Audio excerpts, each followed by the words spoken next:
apologize, not once. I remember the exact moment I realized that was the right call, standing in the doorway of my own home, looking at two people who used to be everything to me, watching their faces go pale. But I'm getting ahead of myself. Let me start at the beginning. I was 19 years old and 3 months pregnant when my father told me to get out. Not, we need to talk. Not, we're disappointed. He pointed at the front door of the house I'd grown up in. The house with the wraparound porch in Naperville, Illinois, the one my mother had decorated with seasonal wreaths every few months like clockwork. And he said, "You've embarrassed this family for the last time." My mother stood behind him. She didn't say a word. I had $60 in my checking account. I had a duffel bag I'd packed in 12 minutes because I didn't want either of them to see me cry. I had a pair of boots that weren't waterproof, and it was November, and by the time I reached the end of the driveway, it had started to rain. I didn't look back. I want to be honest about what that night actually felt like, because when I tell this story now, people assume I was strong. They assume I walked away with my chin up and some quiet certainty that everything would be okay. That's not what happened. I sat on a bus bench 2 blocks from my parents' house and I shook for probably 45 minutes. Not from the cold, though it was cold. From the specific kind of terror that comes from understanding, for the first time, that no one is coming to save you. The baby's father, I'll call him by the name he deserves, which is nothing, which is why I won't write it here, had already made his position clear 2 weeks earlier. He had a scholarship. He had plans. I was a problem he didn't have the courage to name out loud, so he named it in text messages instead. Short ones. Final ones. So there I was, 19, pregnant, $60, November rain. My mother's college roommate, a woman named Bridget who lived 40 minutes away in Evanston, had given me her number at a family function 2 years before and said, "Call me if you ever need anything," the way adults say that to teenagers, not really expecting to be taken up on it. I called her from that bus bench. It was past 10 o'clock at night. She answered on the second ring. She didn't ask a lot of questions. She just said, "Tell me where you are." I lived with Bridget for 4 months. She had a spare room she used for her sewing projects, and she cleared it out without making a big deal about it. Just moved the fabric bins to her garage and put clean sheets on the daybed, and that was that. She fed me. She drove me to my prenatal appointments. She sat with me in waiting rooms without saying much, and somehow that silence was more comfort than anything anyone had said to me in months. I got a job at a diner in downtown Evanston, the kind of place that smells like coffee and maple syrup at 6 in the morning. The kind of place where the regulars all sit in the same seats and get offended if someone else takes their spot. I worked the breakfast and lunch shift. My feet swelled. I wore the ugliest shoes I'd ever owned, and I didn't care. I lost the baby in February. I was 20 weeks. I'd found out 2 weeks before that it was a girl. I'd started calling her a name quietly, just to myself, just in my head, not out loud, not to anyone. Because saying it out loud felt like something I hadn't earned yet, like I was still waiting for permission to want this. I never said her name out loud. I'm not going to write about that loss in detail, because some things don't belong to a story. They belong only to the person who lived them. What I will say is that Bridget sat with me in the hospital that night, and when I couldn't stop shaking, she held my hand and didn't say a single word about silver linings. And I will be grateful to her for that until the day I die. I called my parents from the hospital, not because I thought they'd come. I don't know why I called. Grief makes you reach for old habits. My father picked up and I told him what had happened, and he was quiet for a moment, and then he said, "Well, maybe this is for the best." I hung up. I never called them again. The next year was the year I learned what I was actually made of. And it turns out what I'm made of is stubbornness and spite. And I mean that as a genuine compliment to myself. I got my GED. I dropped out of school when the situation with my parents became impossible to navigate, and finishing felt like closing a door I'd left open just enough to let the cold in. Then I enrolled at Oakton Community College, 2 classes per semester at first because that's all I could afford. taking the bus at 6 in the morning and getting home after dark and doing homework at the diner counter during slow shifts when my manager, a man named George who chewed on the same toothpick for the entire lunch service, would let me. George was not sentimental. He also never once told me to put the textbook away. I transferred to the University of Illinois Chicago after 2 years. Business administration, with a concentration in accounting. I chose it because numbers don't lie to you. Numbers don't tell you you've embarrassed them. They don't stand behind someone else in a doorway. A number is exactly what it is, and if you understand the rules, you can make them do almost anything you need them to do. I graduated in 3.5 years. I was 25. By 26, I had a job at a mid-size accounting firm in the Loop, one of those offices on a high floor with windows that look out over Lake Michigan. The kind of office where everyone wears very clean shoes and the coffee machine costs more than my first car. I was the youngest person in my department. I was also, within 18 months, the person my supervisor called first when something didn't add up. I had a gift for finding things that were hiding. I think it came from all those years of watching the gap between what people said and what was actually true. My parents had said we love you for 19 years while keeping a running tally of all the ways I failed to meet a standard I'd never been shown. That kind of upbringing teaches you to read between lines. It teaches you to notice when the numbers in one column don't reconcile with the numbers in another. I noticed everything. By 28, I was a senior associate. By 30, I had started my own small practice. Just me and one part-time assistant, a woman named Vera who had grown up in Pilsen and had a laugh that could fill a whole floor of office space, and absolutely zero patience for clients who didn't bring their documentation. I loved her immediately. She's still with me now. My specialty was forensic accounting. Specifically, I helped small and mid-sized businesses figure out who had been stealing from them and how, and for how long.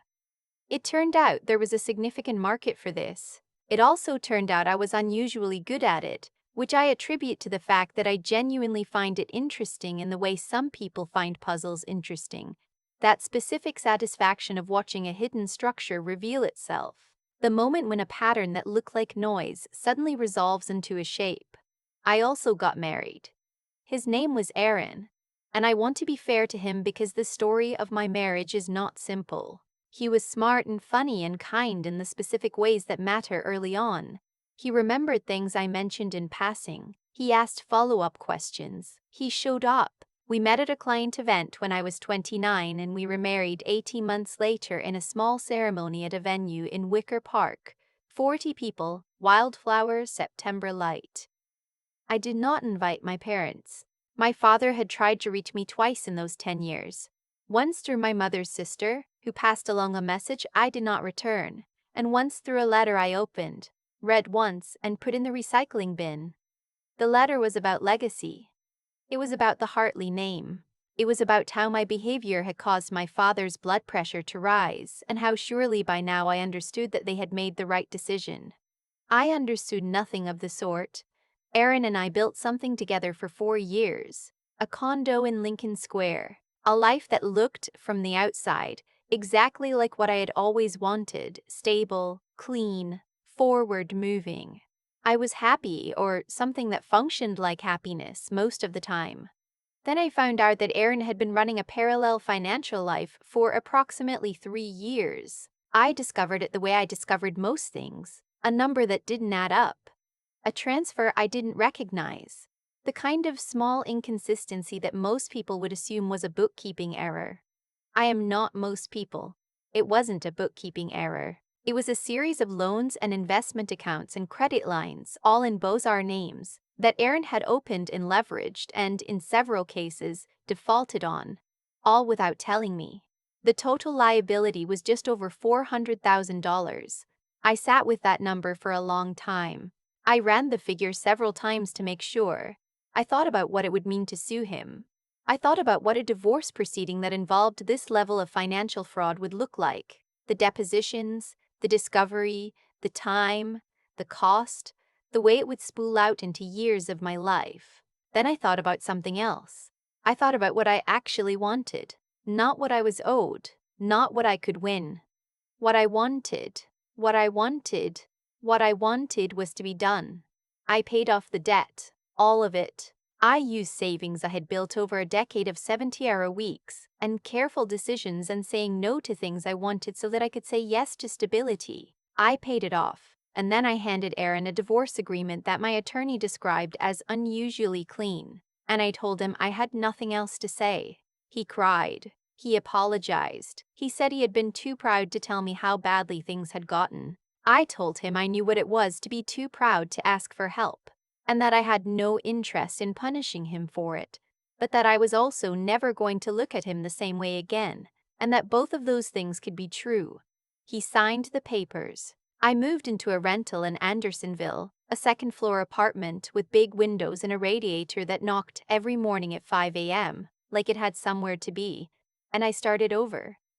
I was 34. I had a business that was doing well, a reputation that was solid, a best friend who had known me since the diner in Evanston, and exactly 0 people in my life who were there out of obligation. It was the cleanest I'd felt in years.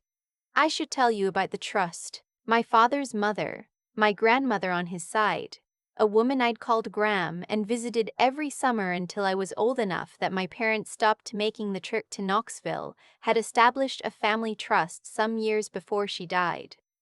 I didn't know the specifics. I'd been 19 and gone before I ever had reason to think about estate planning, but I had gathered, from the letter my father sent and from 1 or 2 things my aunt had mentioned over the years, that there was money set aside, and that access to it involved conditions, and that one of those conditions had something to do with family continuity.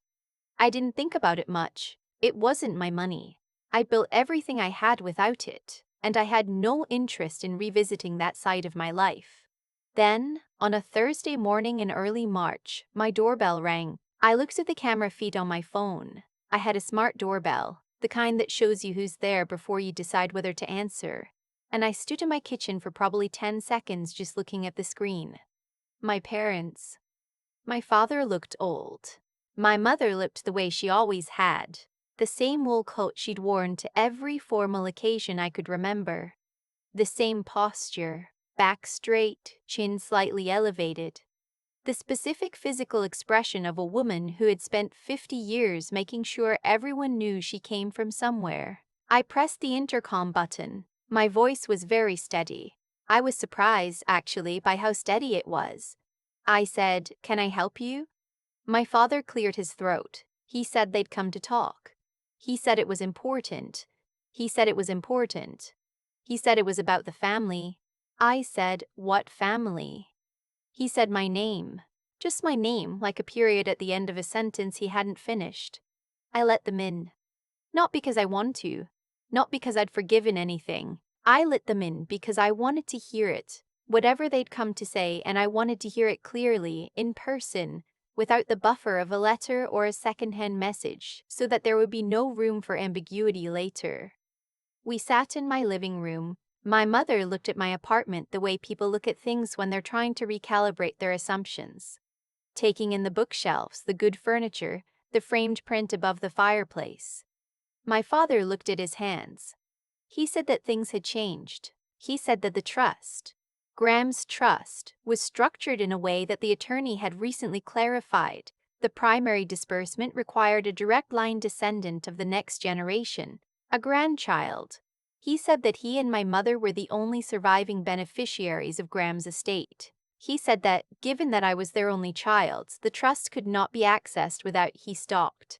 I waited. He said, "We were hoping, given everything, that you might be willing to consider." I said, "Consider what exactly?" My mother spoke for the first time since they'd sat down. She said they wanted to reconnect. She said they'd made mistakes. She said that I was their daughter and that family was family, and she used the word legacy 3 times in a single minute, which I had to imagine set some kind of record. I said, "You came here about the trust. My father said that wasn't the only reason." I said, "But it's the reason you're here today, in March, after 15 years, rather than any of the other days." He didn't answer. I thought about a lot of things in that moment. I thought about a bus bench in November and a diner in Evanston and a hospital room in February and a name I never said out loud. I thought about Bridget, who had answered the phone at 10 o'clock on a rainy night for no reason other than basic human decency. I thought about Vera and her laugh, and the way she always brings an extra coffee on the day she knows I have hard meetings. I thought about what it had cost me to build this life, and what it had cost me not to have them in it, and whether those were actually two different things. I thought about the trust, and I said very calmly, there's no grandchild. There never will be for me. So whatever arrangement you're hoping to negotiate here, I'm the wrong person to have this conversation with. My mother's face changed. My father said, Ellie. I said, I lost the baby. The one you told me was for the best. I lost her in February 15 years ago, and I didn't call you because there was nothing to say, and there's still nothing to say. I stood up. The trust isn't accessible because I'm not going to provide an heir for a family that put me on the street at 19. That's not a negotiation. That's just how it is. My mother started to cry. I believed her, actually. I believed the tears were real. Grief is real even when it arrives too late, even when it's dressed up in other motivations. I didn't hold the tears against her, but I didn't sit back down either. I walked to the door. I held it open. My father looked at me for a long moment, this long, searching look, like he was trying to find something in my face, some remnant of the daughter he'd had before he decided to stop having her, and then he walked out. My mother paused in the doorway. She said, I'm sorry. I said, I know, and I closed the door. I stood in the hallway of my apartment for a little while after that, not crying, not shaking, just standing there with the strange specific feeling of something having completed itself, a loop that had been open for 15 years, finally, quietly, closed. I called Bridget that evening. She lives in Portland now, retired, tends an unreasonable number of houseplants, and answers the phone the same way she always has. On the second ring, no preamble. I told her what had happened. She was quiet for a second, and then she said, How do you feel? I thought about it. I said, like myself, completely like myself. She said, Good. That's exactly right. I don't know what happened with the trust. I didn't follow up, didn't ask, didn't look into it. I assume there are attorneys sorting it out somewhere, making decisions about accounts and disbursements and the administrative endgame of a family that spent 3 generations building something no one in it actually enjoyed. That's not my problem. My problem, if you can call it that, is the same one it's always been, the next thing. The next case, the next quarter, the next hard conversation I have to have with a client who doesn't want to hear what the numbers say. The next morning in my apartment with the radiator knocking and the coffee on and the light coming through the windows that face east. Bridget once told me in that first winter in her sewing room that the people who find you when you have nothing are the ones worth keeping. She was right. She's always been right about the things that matter. I have a full life. I have people in it who are there on purpose, who chose the association and keep choosing it, who don't need anything from me except the basic reciprocity of genuine friendship. I have work I'm good at and proud of. I have an apartment that is mine in every sense of the word, paid for, decided on, decorated according to no one else's idea of what it should look like. My parents built a life organized around a name and a trust fund and the idea that legacy meant something passed down through blood, as if love were an inheritance rather than a practice. I built a life the other way. I think about my daughter sometimes. I think about what she would have been like, who she would have grown into. I don't let myself do it for long because some doors aren't meant to be walked through repeatedly, just acknowledged. She was real. She was wanted. I called her a name I've never said out loud. That's enough. That has to be enough. And when people ask me, colleagues, clients, the occasional stranger who has heard some version of this story and wants to know how I'm not angrier, I tell them the same thing. I'm not angry because anger requires ongoing investment, and I made a decision a long time ago to invest my energy in things that return something. That's the accounting background, probably. I know what a bad asset looks like. I've had a lot of time to think about what actually happened. Not the events themselves, but the mechanics underneath them. The way one decision, made by someone who thought they had all the power, quietly set everything else in motion. My parents made a choice when I was 19 years old. They decided that their reputation was worth more than their daughter, that the Hartley name meant more than the person who carried it. They weren't cruel in the dramatic sense. They didn't scream or throw things. They just pointed at a door, and they meant it, and they never once considered what that decision would cost them 15 years down the road. That's the thing about choices made from pride. They feel like strength in the moment, but they have a very long tail. I made choices too. I chose to get on that bus instead of standing on the porch crying. I chose to call Bridget, who I barely knew, because the alternative was sleeping on a bench in November. I chose community college over giving up. I chose accounting because I needed something I could trust, and numbers, unlike people, don't rewrite themselves to suit the occasion. Every single one of those choices was hard, and none of them felt heroic at the time. They felt like survival. They felt like putting one foot in front of the other in wet boots in the dark. But here's what I've come to understand. Discipline isn't about willpower. It's about deciding, over and over, that the life you're building matters more than the comfort of stopping. Vera didn't have to stay with my practice when things were slow in the second year.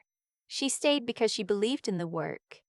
Bridget didn't have to answer the phone at 10 o'clock at night. She answered because she decided somewhere along the way that being a decent person wasn't conditional on convenience. Those are choices too. Small ones maybe, but they compound.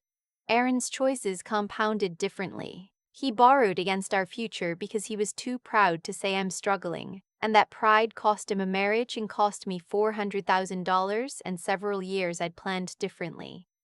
I don't hate him for it. Pride that calcifies into silence is its own kind of trap, and I know what it feels like to be too stubborn to ask for help. But there are consequences to what we choose to hide, and the people closest to us are usually the ones who pay them. My parents came to my door looking for an heir. What they found instead was the direct result of every choice they'd made since that November night.